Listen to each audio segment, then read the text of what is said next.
What is up, YouTubelets? It is PuddlesA1 here, and I am bringing you another narrated Wi-Fi battle. So today, guys, I have another Ubers match for you. It's not very special. It was just against a guy on the Smogan server. But the only reason why I wanted to upload it is because this guy was incredibly cocky when he was playing me. He dropped big names. He said his team was undefeated, and he told me good luck. So that was all the characteristics that I needed to determine that he was cocky. And I hate cocky people, so I wanted to destroy him, and that was my goal in this entire battle. And that's the only reason why I'm uploading it, to give myself a sort of ego boost, if you will. And I'm doing it somewhere else. So anyway, here we go. He's going to lead off with the Dialga, and I'm going to lead off with the Fortress. As most teams in Ubers, he does not have a Rapid Spinner. If that makes sense, I'm not sure if it does. But I know if I get up my hazards, they're there to stay, and I need to get up my rocks to destroy that Ho-Oh, because that's what you do to Ho-Ohs. You put up rocks and you destroy them. So I go for Toxic Spikes here, and I actually go first because he goes for the Roar first turn. Really don't know why he did that, because that gave me a layer of Toxic Spikes and a free switch into my Ho-Oh, and I didn't even have to do anything.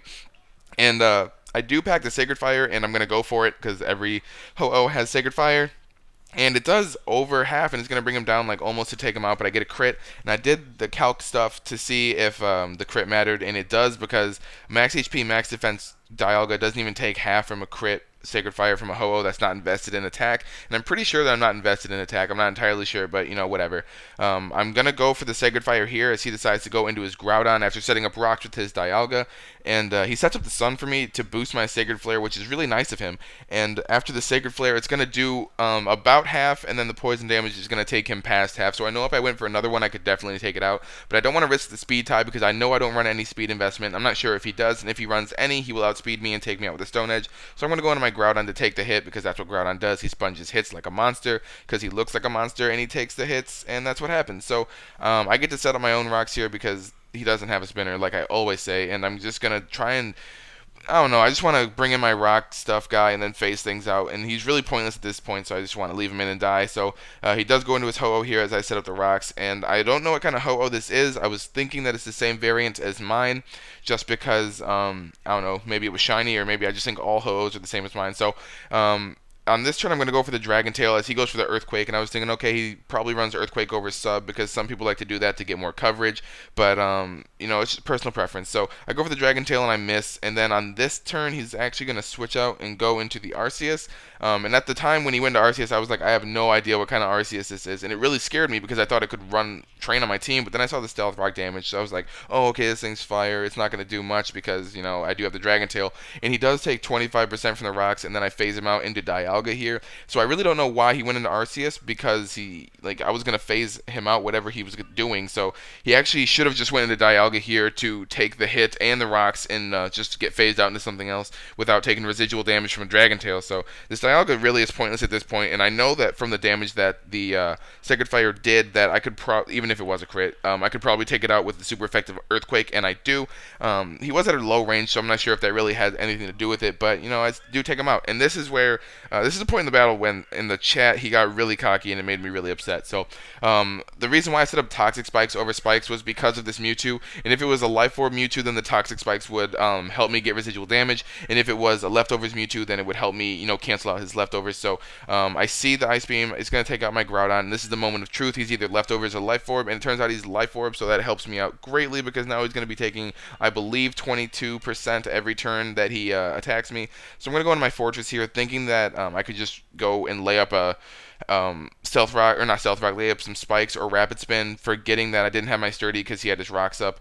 And I'm going to be taken out by the Fire Blast. Doesn't really matter, because Fortress wasn't going to do much for the rest of the battle, and I get to rack up more residual damage on him. So he's below half here, and I can go into my Terrakion, and I could lock myself into the X-Scissor, but I don't want to do that just in case I do, and then he goes into Ho-Oh to quad resist it, and then hit something hard with the Sacred Fire. So I'm just going to go for the Earthquake, thinking I can take it out from that range. However, I do not take it out, and he's going to take me out with a Psy Strike, and this is when he's like, oh, that's the power of Mewtwo, cleaning out half your team, and that just really made me so mad, because that, all I had to do was lock myself into X-Scissor to take out this Mewtwo, but it actually works out better for me in this situation, because now it's a double down, and I can get a safe switch into something else without getting unnecessary damage on it. And he's going to go out into his Arceus here, and I'm going to go into my Reshiram.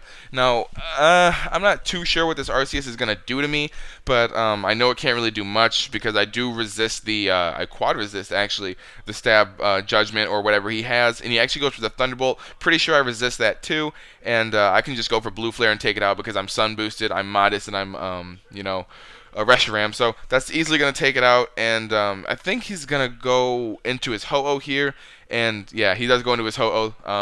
Oh, by the way, I'm at my friend Christian's house, well, his apartment, because my roommates are stupid and they don't want to leave ever. So he's sitting on the carpet for some reason. But he goes into his Ho-Oh here. That's a little side anecdote. And I was still thinking that he was the same variant as mine, and then I see that he outspeeds me here and goes for the Earthquake. I know for a fact that it's not the same variant as mine because I don't run any speed investment, and even though I am modest, I do have 252 in speed, so I would have been able to outspeed it if it was the same as mine. So at this point, I was thinking that it was some type of choice item, so I can go into my own Ho-Oh and be immune to the Earthquake, and I can just set up a sub whenever he switches out. So he does switch out and go into his own Deoxys here, well, not his own Deoxys, but he goes into Deoxys here because I don't have a Deoxys. And he does get hit by that Stealth Rock, and or not this, yeah, the Stealth Rock and the Poison Toxic Spike things, as I do set up the sub. And now he makes really weird plays with this Deoxys, and I'm just gonna go for the obvious recover, and he's gonna go for the taunt here. And it makes sense that he would go for taunt because he probably doesn't want me to get a recover up because then it would really just be GG. So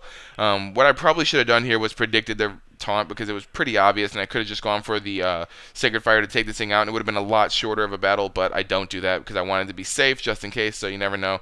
And here he's going to go for Reflect, and now he's going to set up both of his screens, which does not make sense to me at all.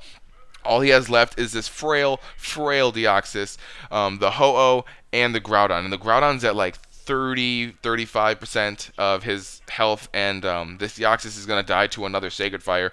And he sets up, I don't know why he sets up the light screen. That's the one thing that I don't get. Like, I'm behind a sub, he probably should have just tried to take out my sub. That's the good play. I don't know why he set up both of his screens. Reflect makes sense, light screen doesn't. Don't know why he set it up, and I'm still behind a sub. So now he's going to go into his Groudon to go for the Stone Edge and break my sub. My taunt wears off, so if I wanted to go for sub again, trying to fish for a miss, I could do it. Or if I wanted to go for recover, then I could also do that. But he does outspeed me and go for the Stone Edge here, which kind of confirms that he would have probably hit me if I would have stayed in earlier in the battle. So it's a good thing that I didn't, or else this turn wouldn't even have happened.